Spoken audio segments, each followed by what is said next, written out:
J'ai des négros sur les côtes, sans passer par mes potes. Pourtant j'avais prévenu mais on veut me faire payer la note. J't'explique, le rap game c'est un nid de serpent. Et le problème c'est qu'il y a peu de gagnants mais beaucoup de perdants. Quand tu commences tes supporters sont du genre fervent. Mais un truc vient brouiller tout, évidemment c'est l'argent. À l'époque j'avais les habits, les idées larges. Et mon plus gros projet, convertir les barges en braves. Et je partageais, que faire d'autre lorsque ça marche. Pour vivre heureux, vivons cachés. C'était pas trop la démarche. Bref, je jouis des privilèges, ma bonne image, une petite lettre, une peine qui s'allège. Un frère en chien, je débloque un peu d'oseille. Tout ça en secret, je veux pas montrer que j'aide. Je suis guidé par le dîner, c'est comme ça que doit marcher le tiec. Si tu montes, tu tires les autres, tous dans le même bateau. Tous on avait la dalle, on partage le gâteau normal. Dans l'autre cas, ton gars aurait fait la même. Chez nous, on est solidaire, enfin ça dépend du problème. Et ça dépend combien tu pèses en oseille. Plus grandit ton rêve, plus grandit la haine. Ça n'est qu'une question de temps avant que le revers ne revienne. Si tu gagnes la médaille d'or, c'est la médaille d'or des problèmes. C'est ça le rap game, les gros sujets tabous. Je compte pas sur un crew, moi je compte sur un marabout.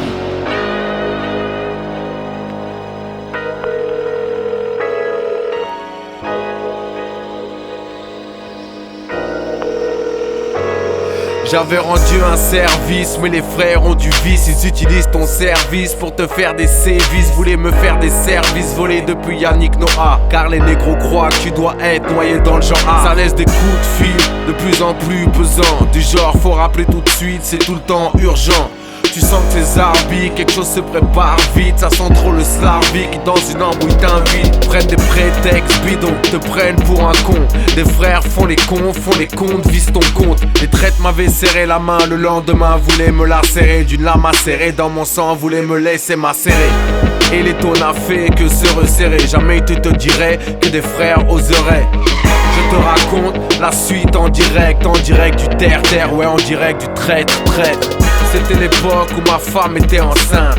Je venais de sortir mon album numéro 5. Un de ces genres de gars qui aurait pu être mon zinc a eu des vues sur moi et a impliqué les miens. S'est renseigné chez moi, je n'avais plus trop la cote. A vu que j'étais tout seul, que je n'avais plus trop de potes. A mis en place son plan, m'a demandé de l'argent, tout en me menaçant mais indirectement. Et moi dans le même temps, j'attendais mon enfant. Je préservais ma femme de peur qu'elle pète les plombs. Dos au mur, partagé entre balancer tout ou m'entourer d'un crew à qui je serais redevable. M'entourer de gros bras qui me macront plus tard. Je ne mérite pas ça, je suis dans une putain d'impasse.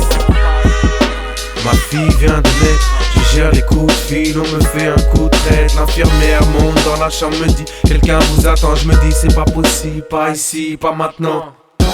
Alors que j'ai célébré la vie, en bas m'attend la mort, alors je me menace de vivre. J'implore Dieu dans l'ascenseur, il m'aide et je m'en sors, je trouve la force de dire stop.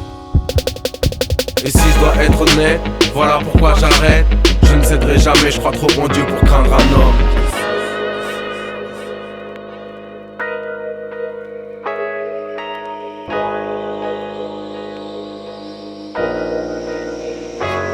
Je le savais qu'en bas ils me voyaient tous en haut. Je le savais qu'une fois en haut ils me verraient tous en bas. Pourtant je les regarde jamais trop, je m'inspire toujours du bas. Le rap c'est 20 milieux sous la mer, donc je rappe avec un tuba. Je savais que ce serait la merde parce que ça l'a toujours été. Je savais qu'après le rêve viendrait la réalité. Je me rappelle quand c'était vas-y, décide. Toi tu nous représentes, maintenant c'est fort d'ici, yeah.